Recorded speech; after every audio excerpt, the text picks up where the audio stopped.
Thank you, Sherry, General Motors, Stanford University, and Women in Data Science for having me here today. I am so honored to be here and share my story with you all on such an important day when we come together to celebrate all the amazing accomplishments that women have made in the world. Perhaps what makes my path unique is I'm actually what I like to call a fifth generation Chief Data and Analytics Officer, which basically means over the course of my career, I have been the CDO bailiff, the lawmaker, the CDO builder, the CDO value driver, and most recently, the strategy driver. Ironically, my career actually started here with Anderson Consulting, which today is Accenture. So I've essentially kind of made a complete circle. I used to joke and say that was really my boot camp years, but honestly, I learned so many things that would position me for an incredible career. Essential skills early on, like teamwork, critical thinking, analytical methodologies, business process management, change management, even early data strategy techniques. And I was kind of like a sponge. Our first IBM 360, no kidding, was the size of my desk. It had a whopping 1 megabyte of data storage, but the calculator, it kind of hummed. I would literally read all the manuals. I learned all the tricks, all the shortcuts in Lotus and DBase 3 Plus and even SAS just by reading the manuals. Even though I started in financials, I knew from day one that it was all about the data. There were so few women in the field at that time that in order to really compete, I felt like I had to focus on one thing, and that was learn, learn, learn. So I became the subject matter expert of whatever application I was using in order to really differentiate myself from everyone else. Early in my career, I jumped into the telecom boom. I loved a challenge, and at that time, a crisis was happening. I got my first taste of building out a business intelligence platform. I gained extensive experience in forecasting, KPIs, or key performance indicators, and maybe most importantly, root cause analysis. This started my trajectory away from the rear view mirror reporting and moving toward more so on the what happened and why it happened. It was also my first experience in understanding the importance of being a trusted advisor and not just telling people what they wanted to hear. This also turned out to be something that would really differentiate me. After several years in telecom, I was asked to join a team to help analyze the potential impacts of deregulated energy. We have already established I love a challenge, right? But seriously, this was an early adopter of what is now coined as kind of a data fabric mesh. It was a big giant sandbox before there was ever big data. I learned how to implement a cross functional warehouse, to develop a business analytics platform, and drive a truly strategic information management integration using business KPIs, deliver near real time campaign marketing models for forecasting and optimization using SAS.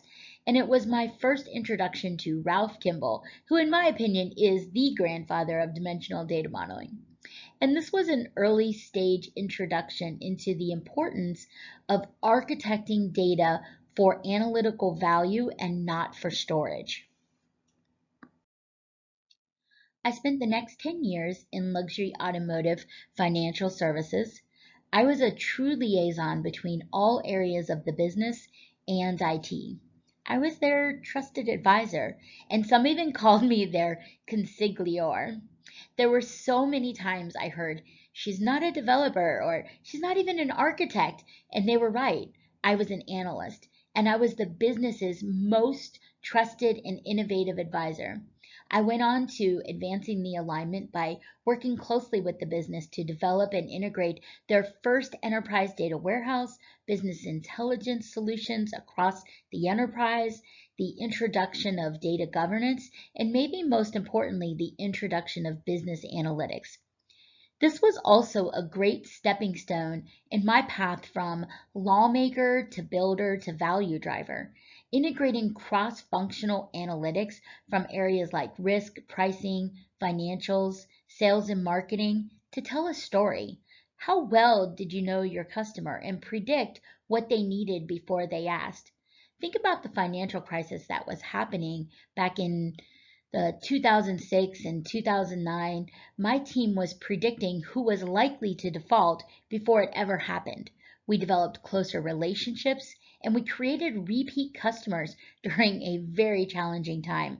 It felt amazing to use analytics for good. We learned the hard way. Don't build a house on sand, and skipping or loosely initiating things like data quality, data governance, even master data management. These are really fundamental foundational components of your data strategy, and down the road, these will be critical for long-term success. But at the end of the journey, it was really about relationships and teaching the business how to use analytics as an asset by driving differentiation in the way that they position themselves in the marketplace. My lawmaker days continued for about 5 more years in banking and financial services, where I led enterprise data management and the identification of critical data. Back then, critical data was identified by reverse engineering high-profile reports. Think of things that could cause financial or maybe worse, reputational risk. But that's different today, right? Responsible AI goes hand in hand with responsible data. It teaches us that critical data is really data that we use to solve problems. This was a huge turning point that happened during this time as well, where reporting to C-level executives, my role moved out of IT and into the business where it ultimately belonged. I learned so many lessons in financial services, like a true change agent has to sit at the top of the house, and strategic value happens by being closely aligned to the company's strategic goals. I also learned that 9 women can't make a baby in 1 month. Those were some really tough years. But seriously, things like the importance of data literacy and culture to a successful analytical adoption, and the importance of digital transformation. No kidding, for at least 10 years now, I've said data drives digital transformation. Now, when I say I'm a founding member of the EDM Council, I am a little bit afraid that it's dating me, but it is something I'm really proud of. And a small group of us were some of the first adopters at using the DCAM model to measure capabilities, gaps to policies, and comparisons to industry benchmarks. After 5 years in banking and financial services, I spent the next 7 years in human capital and total talent management. I love talent analytics. From a path perspective, I was clearly the value driver now. I reported directly to the president and CEO, and in my path from builder to value driver, I now had global responsibility for technology innovation, data management operations, big data, data science, AI, machine learning, and visualization. We taught the business how to use data to differentiate the way they leverage themselves with their clients and job seekers. Using AI, they identified talent, and more so, the right talent at the right time for the right positions. With big data and hybrid clouds, we could ingest any data from anywhere in any format in record time. My team grew to more than 200 data engineers and data scientists globally. Our analytical products are still the industry gold standard for total talent analytics and insights across the workforce. On-demand intelligence was used to help our users better understand the impact of agile talent and how to maximize it by using predictive modeling and scenario building to clearly see what happened, why it happened, and what's next. And it was pretty clear to me that data is sexy now. This isn't the basement of IT anymore. We evangelize every win and over communicated. A win is a win no matter how small it is. So be proud of those wins. Data will talk, but only if you're willing to listen. So here we are today, back at Accenture, just like the big circle. And I'm so humbled to be a fifth generation Chief Data and Analytics Officer. From bailiff to lawmaker to builder to value driver to strategic driver and strategic advisor. I've learned so much over the past 25 years. And now I get to mentor long term relationships and build new advisory relationships across the enterprise. I love sharing our vision with the world and evangelizing how to use AI to make the world a better place.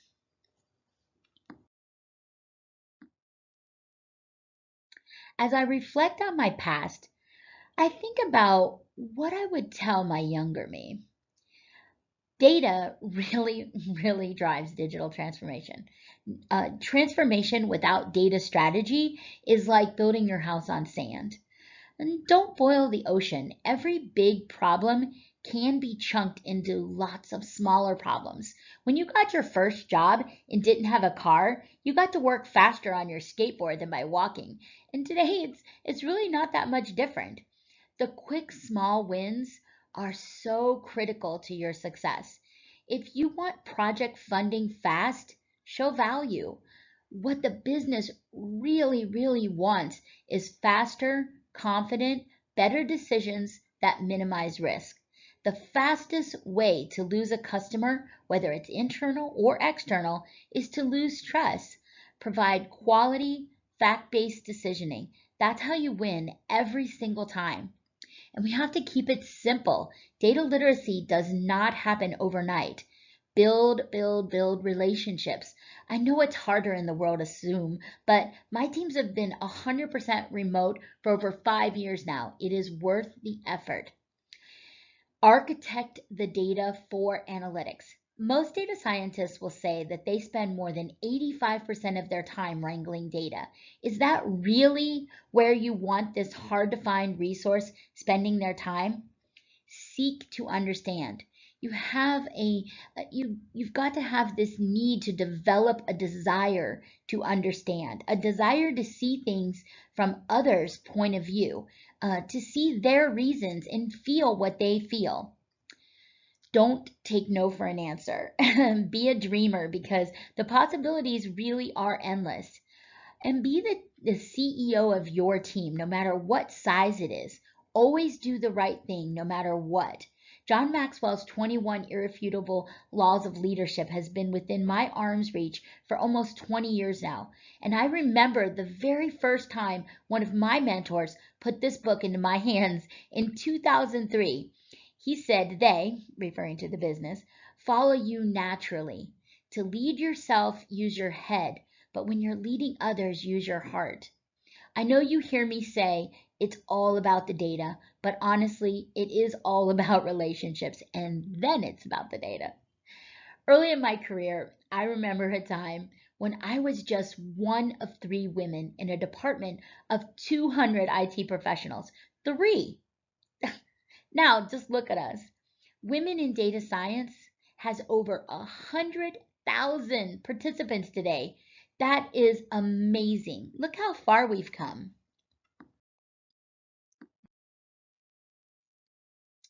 Before we move on, I really wanted to take a moment to share with you why I'm a champion for AI for good and why it really influences my vision for a future where AI plays a critical role in making the world a better place.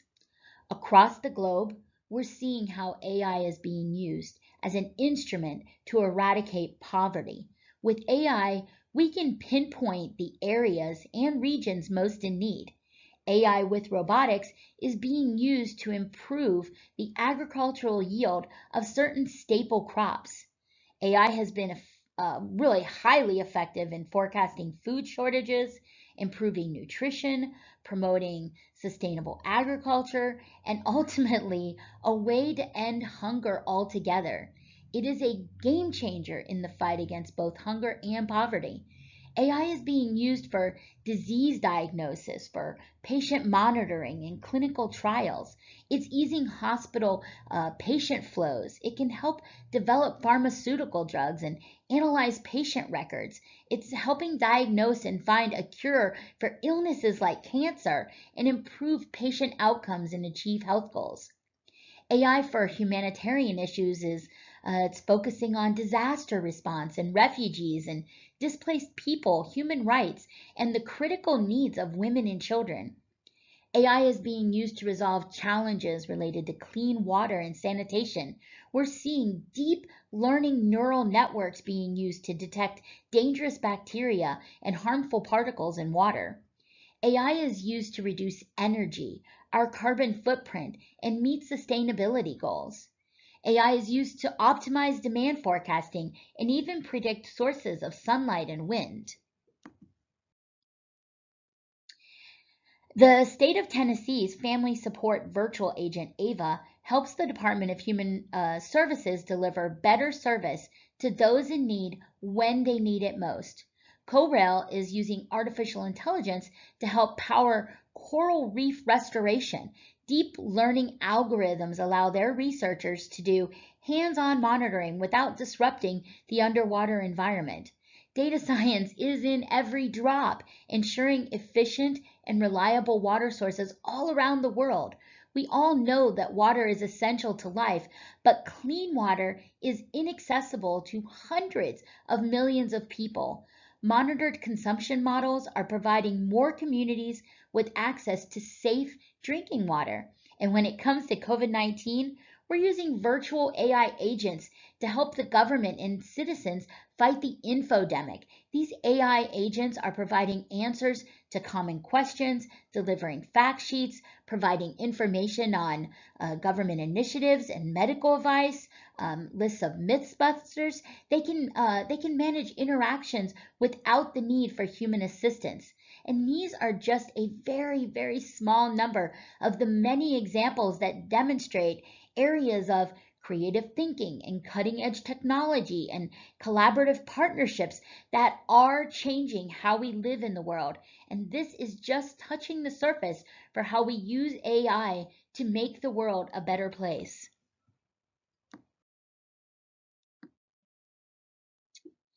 Someone recently asked me what the one thing I'm most proud of in my career.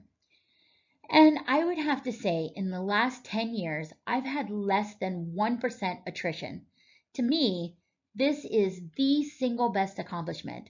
I set out very early on in my career to be an example, to leave a legacy, to be a leader that creates a culture of experimentation, to inspire my teams to be creative and innovative.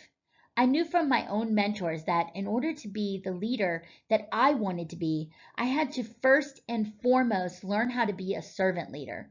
I lead my teams with compassion, even when it wasn't popular. Women in data science, your role is shaping the future of companies, commerce, communities, and the planet. I believe with all my heart that you can accomplish anything that your mind can conceive if you can imagine the possibilities. Never forget, you have the potential to change the world. Thank you. I hope you enjoy the conference. Back to you, Elise.